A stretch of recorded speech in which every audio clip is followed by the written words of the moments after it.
Hello, today is Thursday, the 1st of September 2020. My name is Hannah Forsyth and I'm interviewing Monique Celedon for the Voces Oral History Center at the University of Texas at Austin. Please know, Mrs. Celedon, that this interview will be placed in the Nettie Lee Benson Latin American Collection at UT Austin. If there's anything you do not wish to answer or talk about, I will honor your wishes. Also, if there's something you want to talk about, please bring it up and we'll talk about it. Because we are not conducting this interview in person, I need to record you consenting, so I'll ask you a series of 5 questions. Please say yes, I agree, or no, I do not agree after each one. There are 2 questions we need to make sure you agree to before we go on. So, Voces wishes to archive your interview along with any other photographs and other documentation at the Benson Library at UT Austin. We will retain a copy of the interview and any other materials you donate to Voces. Do you give Voces consent to archive your interview and your materials at the Benson Library? Yes. Do you grant Voces copyright over the interview and any material you provide? Yes. Do you agree to allow us to post this interview on the internet where it may be viewed by people around the world? Yes. We have many questions in a pre-interview form that we've already filled out. We use that information from the pre-interview form to help in research. The entire form is kept in a secure Voces server. Before we send it to Benson, we would have stripped out any contact information for yourself or your family, so that will be part of your public file. So that will not be part of your public file. Your public file will only be accessible at the Benson Library. Do you wish for us to share the rest of your interview in your public file available to researchers at the Benson? Sure. Yes. On occasion, Voces receives requests from journalists who wish to contact our interview subjects. We only deal with legitimate news outlets. Do you give us consent to share your phone numbers or your email with journalists? Yes. Okay, brilliant. That's the preamble done. So we're meeting today for the second time because we both felt there was a few things that we wanted to go over from your last interview. I wanted to talk more in detail about your family history and your work with disaster relief and what it was like raising 5 kids and having 5 kids during a pandemic. So to start, I thought it'd be good to just maybe talk about your history a bit and where you grew up and what your childhood was like and what it was like growing up in Austin. Yeah. So I was born and raised in Austin, Texas, and my parents are primarily from East Austin. So they were very much deep rooted in East Austin. And so growing up, as most Hispanic families, there was poverty, discrimination, some challenges that we had to face and overcome. I think I was like 2 years old, my family decided to move from East Austin to Northeast Austin. And so I went to LBJ High School, Pierce Junior High, right, 10 minutes from downtown Austin, really. And so growing up with 7 children in our family, we had a large family. We had a great family unit, but my father did struggle with alcoholism, so it was very difficult, not knowing, when he was going to be fully available for the family and when he wasn't. But my mother was a very strong woman. She raised us the best of her ability, and she did a great job. She's actually still alive. My father passed away when I was 28 years old. But my mom lives just minutes away from me here in Manor. I moved her after my father passed away a few years. We moved her out of our home of 32 years in East Austin or Northeast Austin over to Manor. And my father and her always had a dream that they would have a house for their grandkids and adult children where they would be able to have, big events and so forth for their large family. And so we moved her out here on 5.5 acres with a pond and a big, beautiful home. And she's out there, and I take care of her as much as I can. But growing up in East Austin, we saw a lot of the changes over time. The the people that migrated pretty much from East Austin to Northeast Austin, and how the Latinas and Latinos were pretty much kind of moved out of that area, and housing became, unaffordable at some points. But anyway, so that's a little bit about me. My older sister graduated from the University of Texas, and she really set that pillar for our family, as we followed behind her. And her name is Annalisa Celedon, and she's just been a great inspiration to our family. And our parents have always pretty much supported us, in all of the choices that we had to make. So, Wow. yeah. So you said you were one of 7. Yes, one of 7. What position in the family were you? I'm the baby of the family. So my mom and dad had 7 children. The first 2 were what they call Irish twins, born in the same year. And then after that, it was a year, every year they had a child. But then when they got to their 6th, they waited 4.5 years, and then I was born.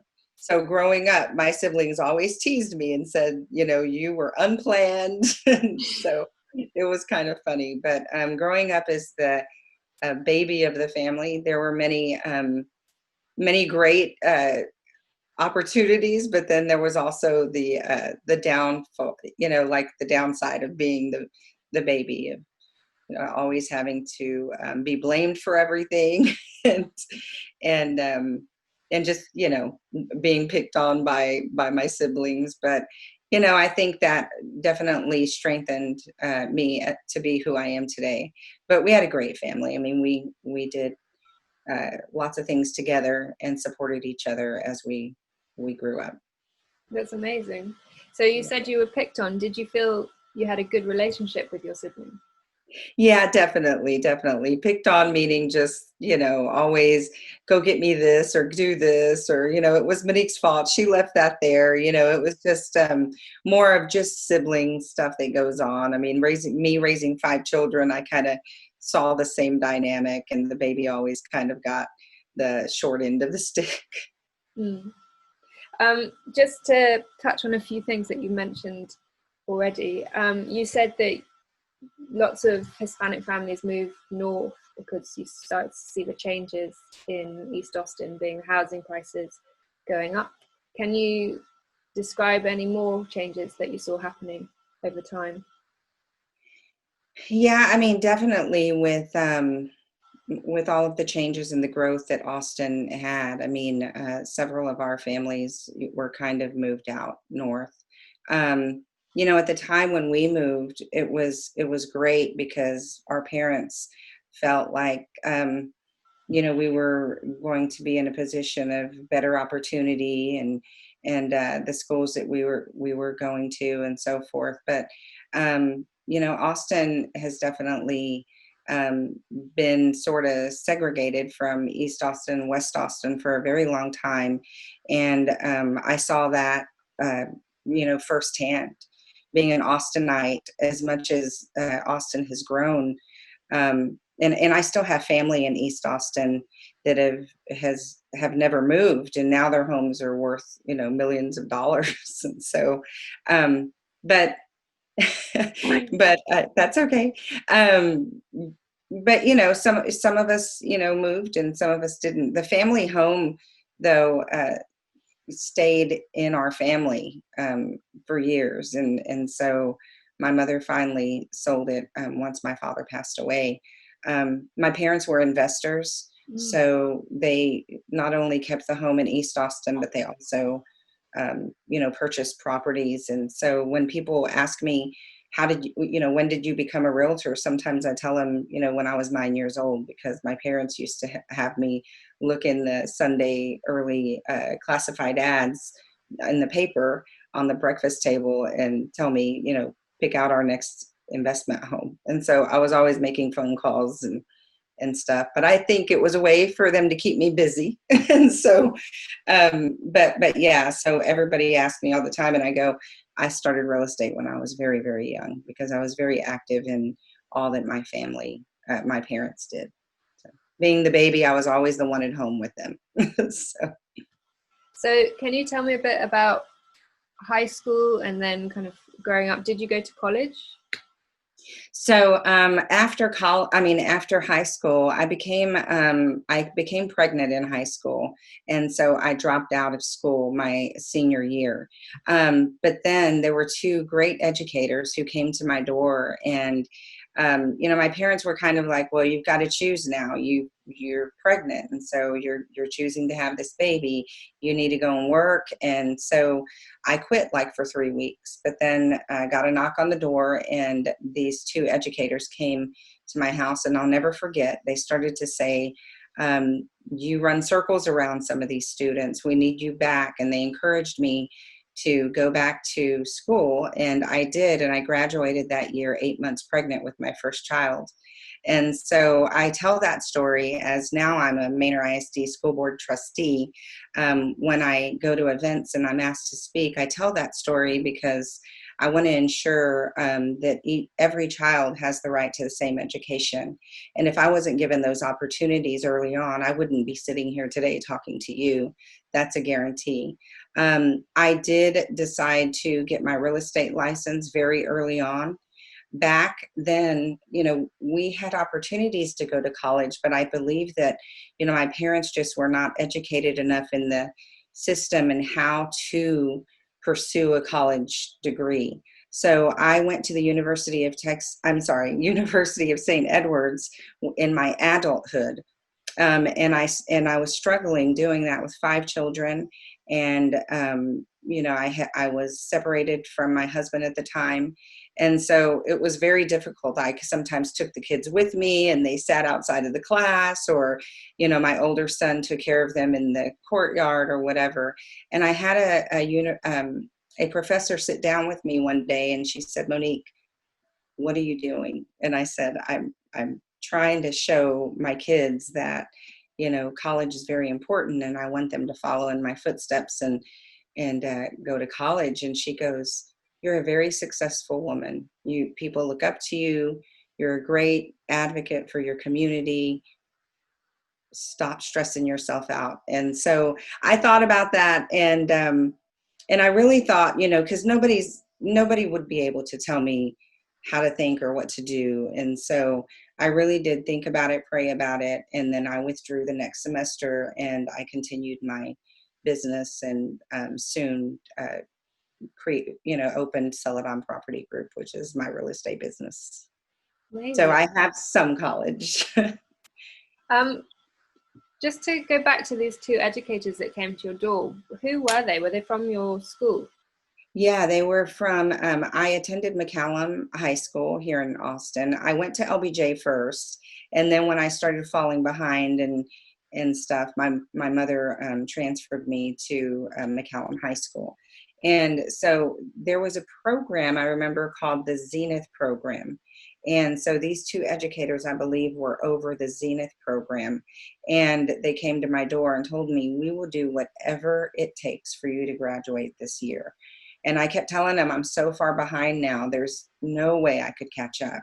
And they said, "If you just give us an opportunity and just show up, we will ensure that you graduate." So what they did was basically gave me the exams, the end of the year exams, and I passed them all with flying colors. And they just kept, gave me the credit for passing the exams. I remember their names. It was Mr. Swift and Mr. Paxton. And I've even looked for them now, just to go say thank you, because I feel like that would be great for them to know what an impact they made on my life. And so that's one reason why now, as a school board member, I've really directly from my experience created an initiative here in Manor called the I Care Walk. And so we go out every year to at-risk children in our community to ensure that they have the opportunity to come back to school, so that we can work on our graduation rate. And I love, my favorite school out here in Manor is the school that is Excel Academy, because that's where we see the young girls with their little kids walking across the stage. And that just touches my heart every single time. And it even touches my heart more when I see somebody that I have talked to before. I've gone to their home through the I Care Walk. So I have a passion for just that no child is left behind, and that anything is impossible, and no matter what or how far you're behind or what challenges you faced, there are opportunities out there that and people that care and that will help, and we just have to take those first steps. So with the I Care Walk, what opportunities do you afford these kids that so an opportunity to come back to one of our schools that's called the Excel Academy here in Manor, where they can basically go at their own pace. And some of them work it out with the principal where they can go like half a day, or because the Zenith program that I was in, it was a half a day program. And so I was able to go to school and have two jobs and then raise, save money to raise my baby. And so that's what we afford these children in the same situation. Also, we give them other resources if they choose not to come back to school. There are other organizations out there like the Goodwill High School Education Program, where they can go and enter that and get their high school degree. Also, we also give them all of the resources to get, their GED if they decide not to. And then we also connect them with ACC so that they can give them the resources as well. So we give opportunities. And then if there's somebody who says, because we had one young man who said, my father is not here, I had to quit. He had one credit and left to graduate. And we were like, you can't quit now, but he had to work. So we afforded him an opportunity to do his last couple of classes at night. So it's just things like that, and ensuring that our administration is just as supportive to our children as we are as board members. That's wonderful. So when did you have your first baby? Did you graduate or did you have her? Yeah, I graduated around June the 3rd or so, and then my son was born August the 21st. Wow. Yeah. And then you went on to have 7.5 months pregnant or so. I walked across the stage to graduate. Amazing. And then you went on to have 5 kids. I did.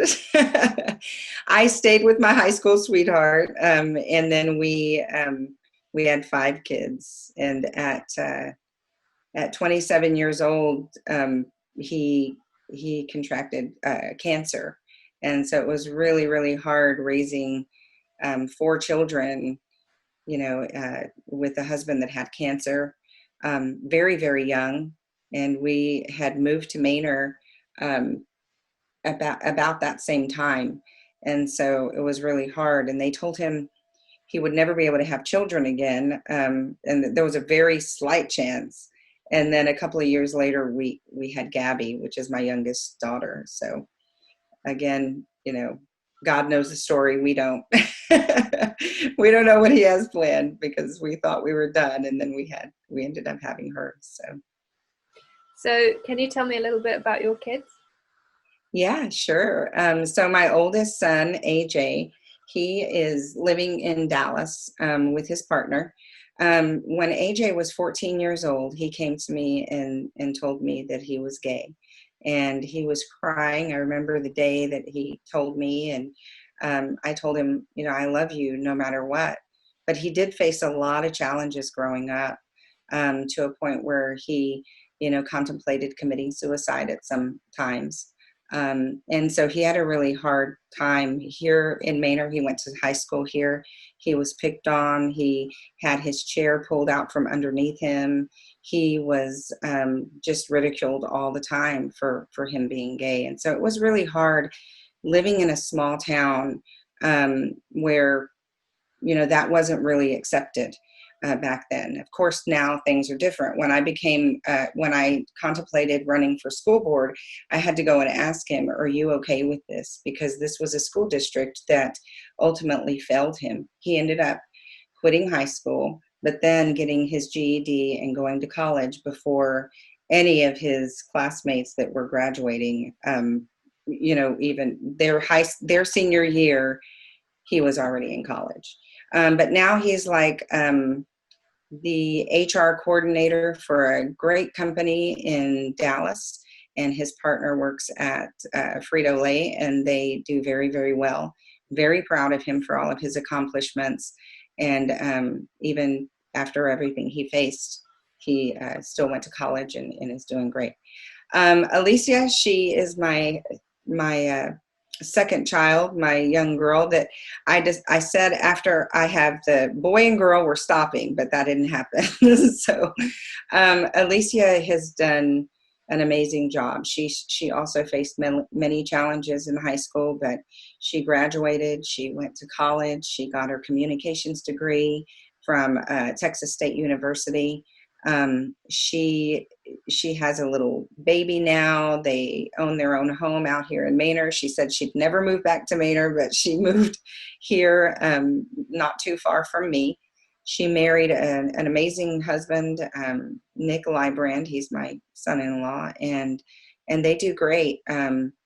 She works for a 500 company in California. She has the ability to work from home, and she is the executive assistant to the CEO and CFO, I believe, or something like that.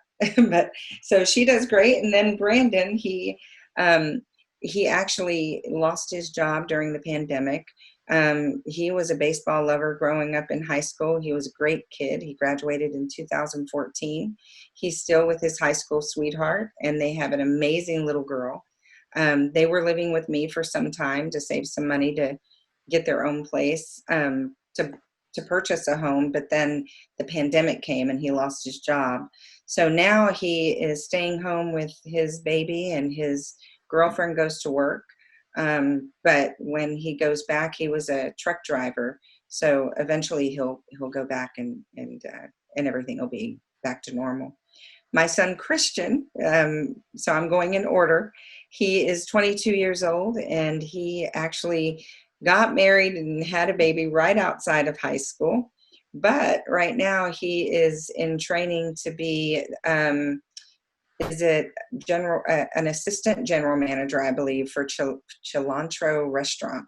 He's been with them since he was in high school, and he's done great there. He's had an opportunity to learn a lot of management skills, and he and his wife and baby live in Buda, and they just rented a house out there. So they're doing great.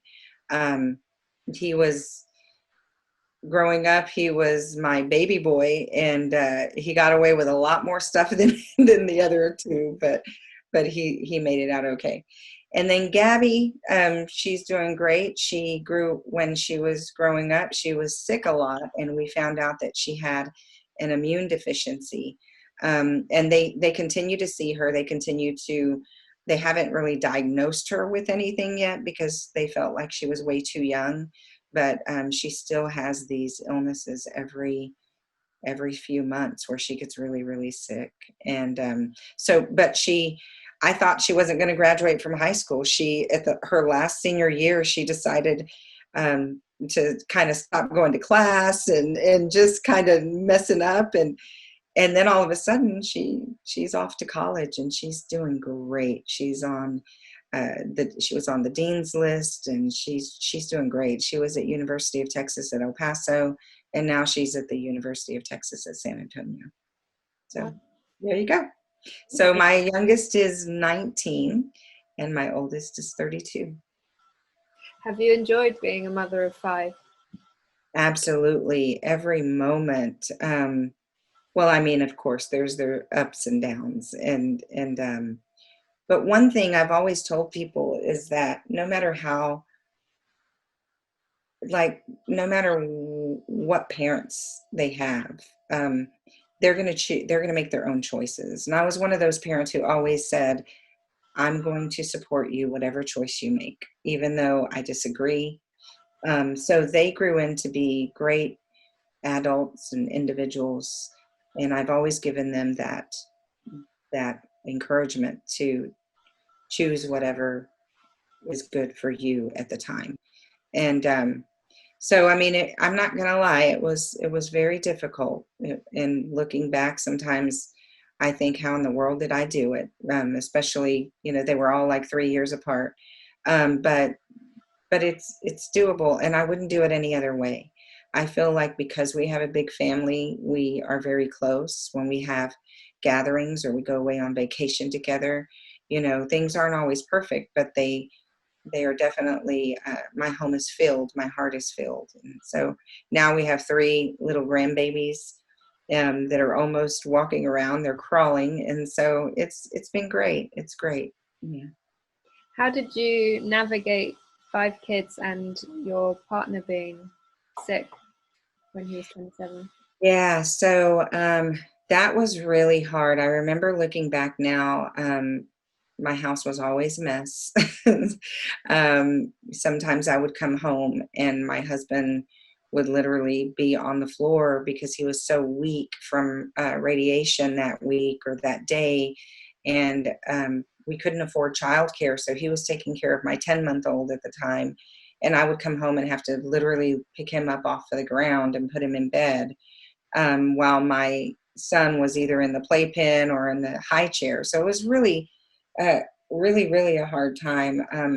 My father was very ill at the time, so my mother really couldn't help me because she was always at the hospital with my father. And his mom lived so far away, but she would come in to take him to his appointments, but then she would have to go back. And so I remember, I was working 2 jobs at the time trying to make ends meet. It was more important to me to make sure that to put food on our table than anything else. So I was sort of just focused on survival mode. And so also just giving every child in my home, like my oldest child, he helped out a lot. AJ was always, helping and stepping in, and then Alicia as well, the 2 oldest. So whether or not, like one night we would have, AJ would say, "I cooked dinner, Mom," and it would be like ramen noodles and a can of corn, and so that's what we would eat. And so now when we have family gatherings, they talk about all of those experiences that we had. And remember when Mom did this, and remember when AJ would cook us this. And so it's kind of fun to go back. And I'm a true believer that everything happens for a reason. And it's what we make out of those things that happen to us, how we handle them, not focus so much on the situation itself, but how to overcome. So we made it. And how would you say that you did overcome those situations? Because it sounds unbelievably challenging. Yeah, I believe just the support of my 2 older children, even though they were little at the time. And we're talking, 8 and 9, 7, and maybe 10 years old or so. But they really helped. At the time, it seemed so lonely and secluded. It really did, because, like I said, my father was passing away, so my outside family was focused on him, and then his family was a little further away, and so it was just us. It was just us, and so overcoming them, we, my faith and prayer a lot, worship. And just make sure that the kids were at school every day, and we did the best that we could do. And eventually it got better, and then you just look back and go, how did we do that? And it was just together. There's a saying, better together. That's we did it together as one family, and we supported each other through it, even the little kids, even though they were little. And how has your family rallied during the pandemic? How have you all coped during this kind of bizarre, scary year?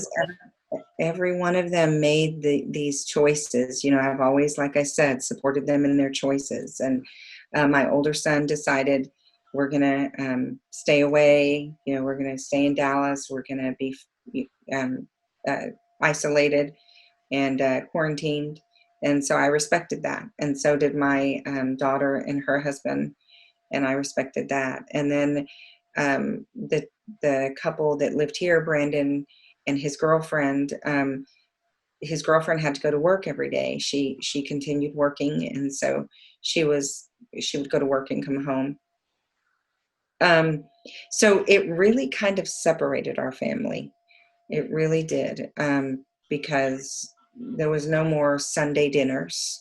There was no more, coming over and visiting. I missed there was a point where I had to basically ask my son Christian and his wife, not to come over anymore, just because I didn't know what was really happening. And I'm a diabetic, and I knew that he was going to work every day at a restaurant. And then they were around, their family members. And so it was difficult. And I think some feelings were hurt here and there. And then when I became sick, it just kind of all fell apart. And so, but I'm blessed because today we are now one family unit again, and we're doing great. And we've taken our precautions, but we also have a day that we visit. Thursdays are our days that we visit, and so it's been great to come together again. How did it fall apart? So everyone had their different perspectives on the pandemic. And so I think sometimes I can be very dramatic. And so I get like, I'm diabetic. I have high blood pressure. I don't know if I should be around y'all. I don't know so I think some people, maybe got their feelings hurt a little bit. And I took it very serious. And the younger generation, they're not experiencing the illness the way that some of the older generation are experiencing it.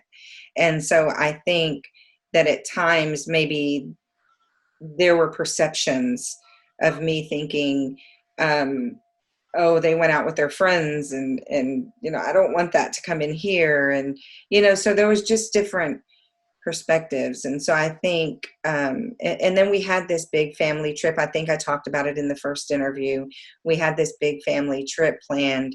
And as soon as that I got sick, everybody was wondering, are we still going to do this family trip? And some people were like, yeah, why not? And others were like, oh my gosh, we should cancel it. And so it was just a big disagreement in the family, so much. And tensions were already high.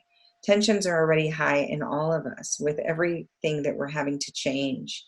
And I was speaking on this on a video the other day that I was doing. We're all having internal challenges with this 2020, and seeing things on social media that we've never had to see before.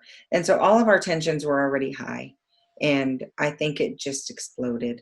And people were mad at one kid was mad at the other, and the other kid was mad at somebody else, and everybody was mad at me. So I was like, I don't know. But now it's fine, and it didn't last very long at all. And I think the best that I can offer my family is that trying to be as understanding as possible, even through the emotions running high, and being open to forgiveness and talking and all of that. And so, and then just depending on my prayer warriors to really pray for my family and myself and my home. Was this rift before or after you were sick, or during your illness? I think tensions were high before I got sick, but nobody really spoke anything. And then when I got sick, it just kind of all came out. And I am a person who tries to understand. When I went to St. Edward's University, I studied psychology. I also saw a psychologist for almost 12 years to help with, all of the changes in my life and the cancer and, not with me, my husband and all of the raising children. And so I knew that a part of that was maybe a couple of my sons being really scared that maybe something was going to happen to me. I know that a part of that was also my younger daughter being scared and wanting to be there for me, but also wanting to go on this fun trip that we all had planned. And so there were choices that needed to be made that each individual made, and some of them went on the trip, and then my younger daughter stayed, and my other daughter stayed because they were worried about me. So I think overall we have to try to understand what the other person is going through, is feeling. And even in my sickness, these are my children. So the thing I want the most is for our family to be together. And I had one outburst that I think they weren't expecting, and it was through texting, of course, because I was really sick. And so I think they were kind of upset with me because of that. And my thing is don't cancel it yet. Give me an opportunity to get better. And I want, even if I'm sick in a bed over there, we're all together. That's the most important thing. And I think they just kind of took that wrong. But bottom line was I didn't get better right away, and I couldn't, I wouldn't have been able to go anyway. So it was all for nothing really. So anyway. It must have been quite isolating being sick and also being like having tension between your family. That must have felt very odd and uncomfortable. It did. It felt a little lonely, and I felt sad that my couple of my sons, hadn't reached out, or they did, but it wasn't the same as like we were so close before, and so it just wasn't the same. But everything happens for a reason, and we got through it, and I'm just really excited that we're back to normal. What were your main concerns for your kids, or are your main concerns for your kids during this time?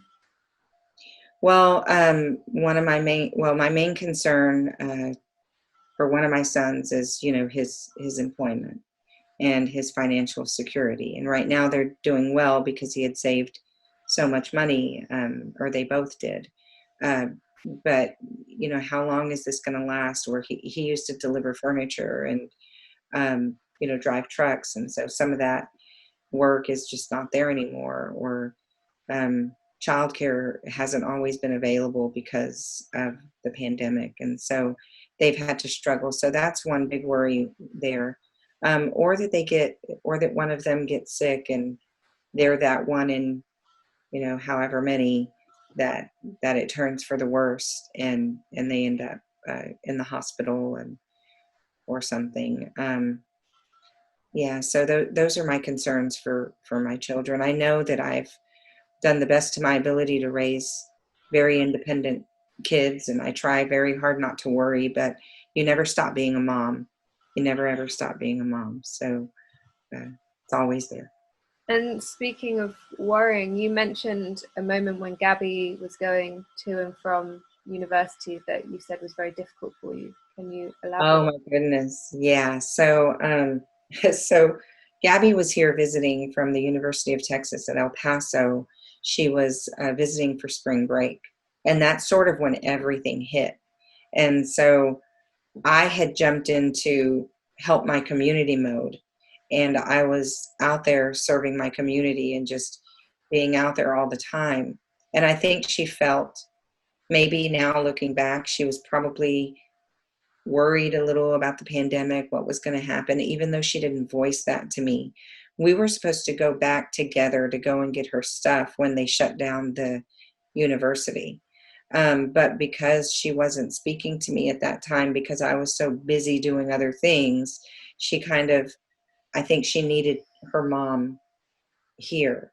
I think what people don't realize is that when we're leaders and we're serving our community, there are lots of sacrifices that we make, and not everybody sees what really is going on. And so at that time, I had prayer warriors praying because Gabby was in a place where she just had stopped talking to me because she was upset.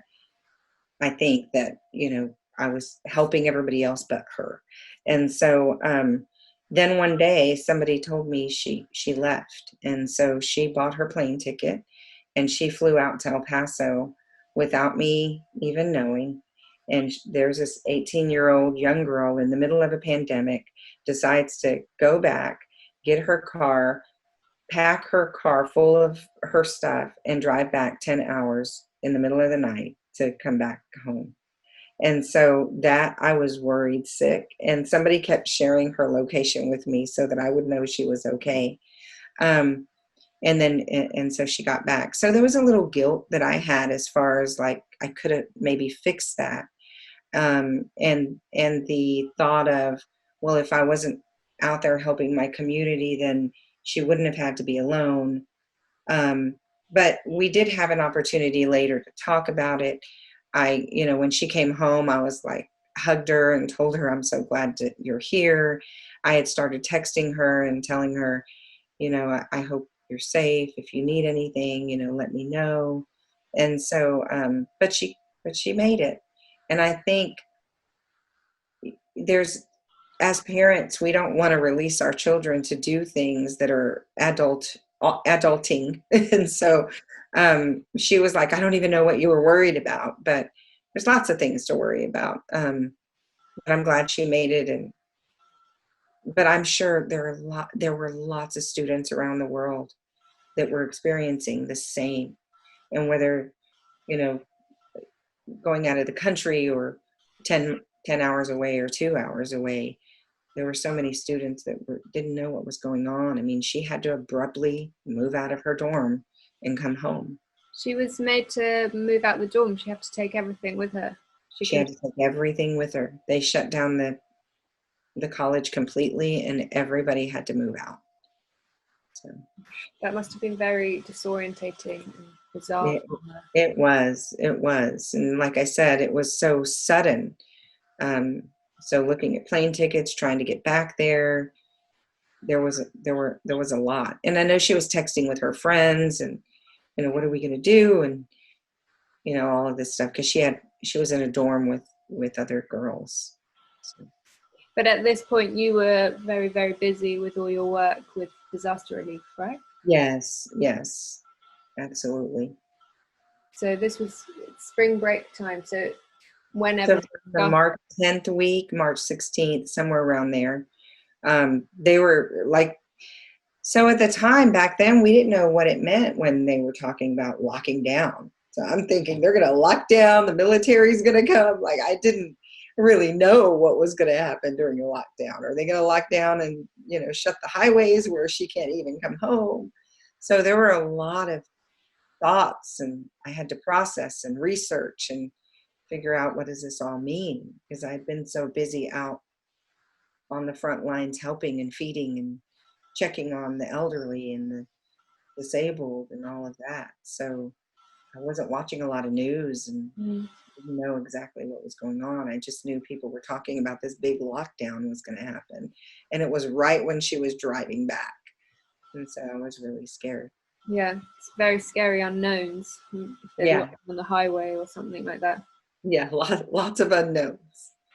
Can you now tell me a little bit about disaster relief and your work there? Because I know we talked about it in the last interview, but I was wondering more about who you've been helping and the demographics and the people that you see struggling. Can you tell me a bit more about that?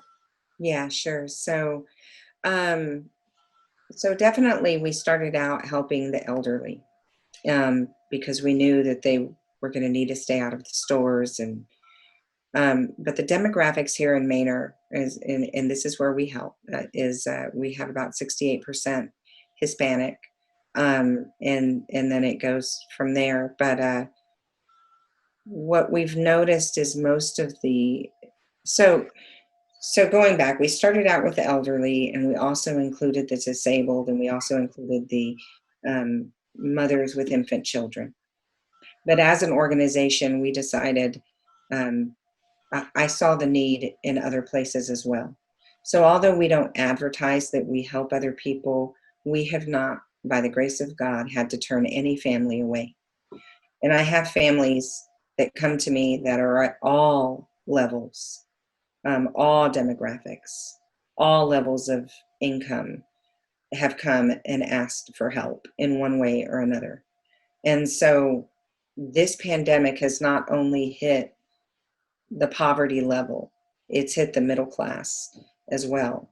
And I've had, I think I mentioned this in the interview before, we've had leaders in our community that have come to me privately and said, Monique, we need help.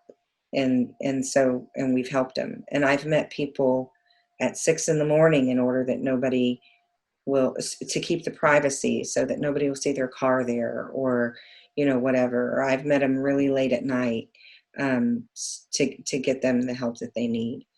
We continue to get donations, in every day, almost every week. And so we're able to help. One thing that we've recently done, and I don't remember if I mentioned this on our last interview, but we've adopted COVID families. So there are families, that everyone in the family is stricken with COVID. And so we ensure that the children are taken care of with maybe easy accessible food, like pop up raviolis, microwavable dishes and stuff. But really, Hannah, we've seen all demographics and all lines of income. Even we've this Thursday we're going to meet a lot of the janitors from our district here in Manor, because there's a need with the lower income uh, service workers. They're out there every day working, but they still lack because of the income level. And they're not able to go to any of our distributions because they're working. And so we've allotted a special day for those people to come, and we will be able to provide them with food and meat and so forth. So all demographics, really. And what do you think people, so you are running a food bank and giving people food, but what do you, other than the obvious kind of fears of health, what other things can you see people struggling with? Definitely, we see a lot of people coming asking for resources for rent. Um, Lots of people, unfortunately, losing their cars or at risk of losing their cars, which sometimes is their only transportation for an entire household. Um, there's been, I'm going to cry. um, there's just been lots of just regular people like you and me that are really struggling, and they don't know how they're going to make rent or their house payment. And it's just hard, and I wish that we could help with more, but right now we're only able to help with food and household goods, and they're happy with that. And what we just did a distribution this past week where over 300 cars were lined up to get food in this little town of Manor, before we even started. And so we served probably 400 families with boxes of food that day, in partnership with the Central Texas Food Bank. Wow. And so to see all of that, and all types of vehicles, from maybe a vehicle that's 20 years old to a brand new Lexus, we see it all. We see them all. It's obviously quite a emotional time, and kind of puts a strain on you, but you're obviously very strong at the same time. But do you have any support for you in this time? I know you mentioned friend that you were texting, but to go back after having been sick and then also knowing that this might not improve anytime soon, that's quite a terrifying kind of reality. Yeah, it definitely is a reality. We don't know how long it's going to last. I don't know how long the funding will last for us to be able to, um, give out food boxes and so forth, or meals, because we also hand out over 700 meals a week to our community that drive through and pick them up for their kids, for their families. Um, but I mean, for myself, it's even been a challenge. I've had to partake myself in my own distribution because finances have been very, very hard. But I have a, a great landlord here at my house, so she's been great with working with me and getting that payment. But again, people don't realize that it's people like you and I and anybody. There are a lot of us who are struggling, and sometimes I can just see it in someone's eyes or the way that they approach me. But anyway, I think I got off your question. but Okay, that's interesting itself. What can you see in a person? just I know, like when they come to ask for help, you kind of can tell the struggle they've been through, or the hurt, or the pain. That it's much deeper than what they're telling you. And just that just comes from years of experience of me working with people in the community and so forth, and being very intuitive in what the needs of another person are. Um, and then just living it by experience. You just know. I believe that God didn't put me in this position by chance. I believe that all of the struggles and tribulations that I've been through in my life, and raising 5 children, and my husband having cancer, and all of the things that we went through, and even now, it gives me an opportunity to say, I know, I see you, and I've experienced it, and I'm going through it with you. Oh. I have a few more questions. Sure. Is that okay?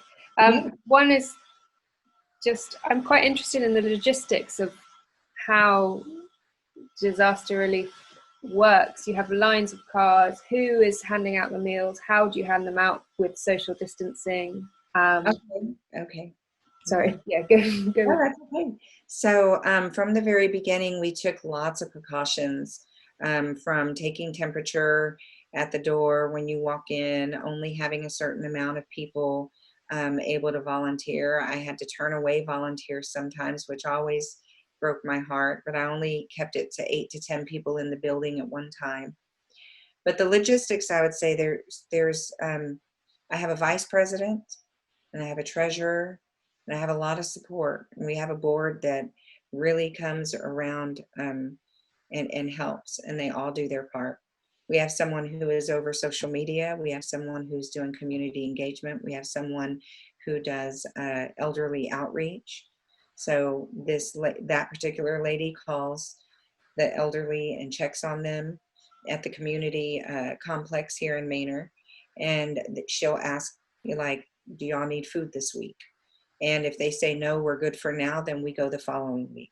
We make sure to go every other week, but we also don't turn anyone down if they need something in between. So that's one aspect, is the community complex that we deliver to. And when we deliver, all the food sits for more than 72 hours in our building. And so when we pack it, we come in with masks and gloves. And again, only 8 to 10 of us will go in and pack. And then the delivery people will show up in trucks, and we put that into the trucks, and then they go deliver. And there's only about 10 or 12 people that go deliver, because these boxes can be heavy. So we want to make sure we're not overwhelming one person with doing a lot of the heavy lifting. And so Pam will go through the complex and mark the doors. Either they get 1 box or 2 boxes. And then she sprays the boxes as they're laid there. and then they go through and knock and tell everybody we're there. So by then, our volunteers are moved out so that we're not interacting directly with the elderly community. So it's kind of planned out like that. And then we have delivery drivers, community members that come and pick up for their neighborhood. So if somebody is signed up, we deliver to the elderly in certain communities. So we might have 10 people come up and pick up 7 boxes or 10 boxes that they're going to go and deliver that day. And they usually have a scheduled time that they come and they pick up their boxes and then they go out. So nobody's interacting a whole lot with other people. And then they go and they put it on the doorstep, they knock on the door and they leave. So there's no real interaction unless they're really far apart. So that's the other piece that we do. And then there's the weekly meals that we give out. Tuesday, Wednesday, and Thursday, we give out over 250 meals to our community. So what they do is they will drive up to the church. We take pictures of the meals once they're at the church. They're delivered every morning on those days about 10:30. And then we have 2 volunteers that go, and they'll drive up, and then we'll put them in their car. And so then they leave, and there's usually a line of cars waiting for the meals. These meals have become very effective for students that are doing online courses and parents who can't stop in the middle of the day to feed them. Our district is also giving meals, but since our meals are given between like 12:30 and 2, the people who didn't have an opportunity to go earlier, they come to our location. And so that's the other piece, Tuesday, Wednesday, and Thursday. And we also give extra with those meals. We'll give a bag of food, whether it be a couple of cans, or we have lots of sweets that are donated to us from one organization. So they get like donuts and pieces of cake and pastries and stuff like that. And then the fourth piece of this is the COVID families. So if you sign up and you're sick, we help them for a couple of weeks, and we'll go and drop off food at their door. In those COVID boxes, we have Gatorade, Sprite, vitamins, different items that I knew helped me through my sickness. So now we put those in the box, that stuff in the boxes. And then that fifth piece is the Central Texas Food Bank collaboration that we have, and we distribute over 300 boxes of food twice a month. And we have that over at the Manor Senior High School, and cars are lined up at 6:30 in the morning to get food off the highway. So we usually, with that, we have our volunteers, they have to mask up, they have to glove up, and we don't interact directly. We put the boxes in the back of the trunk. So they have to have their trunk popped open. We put it in there, close it. And on those days, they get milk, they get meat, and it's a lot of food. So that's bi-monthly. Well, it's a huge operation, so many moving parts. It's funny because I never think of it as a huge operation, but when I talk about it like this, then I realize, oh my gosh, what am I doing? But yeah, it is. It really is. And so we've raised about $20,000 now in the last few months. But we've also made some, partnerships with some organizations that continue to bring lots of food. They donate hundreds of pounds of food to us a week. So with the money, we normally get fresh vegetables. We normally get household goods like paper towels, toilet paper, dishwashing soap, body soap, stuff like that. Yeah. And you mentioned that you were worried that funding was going to run out at some point. Yes, like funding, because right now the Travis County funds the meals every week, and I know that we're good through September. I don't know if they're going to continue to do that in October. And then also, just the funds. Everyone was so quick to donate so much money up front. But as people have lost their jobs, as their lives have changed, those funds aren't coming in like they used to.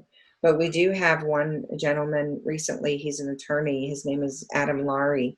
He donated $3,000 to our organization, which was a big donation. So we will be able to continue. Now, this operation is not something that I want to have to continue for, I'm hoping that everybody gets better and that things get better and that people get back to work and that the need gets less and less. And that's my prayer, that's my hope. But as long as we can do it, we will continue to support the families in need. Amazing. Well, thank you. I don't think I have that many more questions. The last one I wanted to ask was about you and the school board and what's happening now that school is started again, and people like what are you doing to help parents with homeschooling, if anything? Yes, I mean, the biggest thing as a school board member is that we support our administration in creating those opportunities that and the plans that they create. And so we review them, we encourage them, we support them. And if we see something that's not right or we don't like as a whole, then we will, bring that up to our superintendent. But my biggest concern about online learning are the families that are struggling, that maybe two-parent household has to go to work and they have these young children possibly at home by themselves. So my biggest effort and support that I give to our superintendent is opening schools as soon as possible, but in the safest way possible. And so the plan has to be something that is going to work for all families. And it's a daily challenge. We have half of our parents and community wanting to rush back to school, and then we have half saying, no way, I'm not going to put my child in school. Right now, we need to vamp up the special education department because those children that are special needs, they're struggling, and I'm sure that they are lacking in what they need at home on a daily basis. Some people have the means to provide those things for our children, and some people don't. And we as a school district need to step up and make sure that all of our children are given the opportunities, the equal opportunities as every other child. And so just it's a continued effort. It's a continued challenge. And as long as I'm on the school board, I will continue to advocate for all of our children to have the best opportunity possible. Okay. Thank you, Monique. I was one of those families, so I just know that if my kids were little now in 2020, I don't know how I would have done it with a husband that had cancer, with me having to work 2 jobs and having these young children. So just knowing that I want parents and families to know that although I'm not in it now, I know exactly what you might be going through, and I will promise to make sure that every child is attended to the best of our ability. Amazing. Do you have anything else that you would like to add to this second interview? No, I think we're good. I think we're good. But thank you so much, and thank you for the Voces program for all of the work that they've done to highlight the Latinos all over. So, well, thank you so much for participating. No. Okay.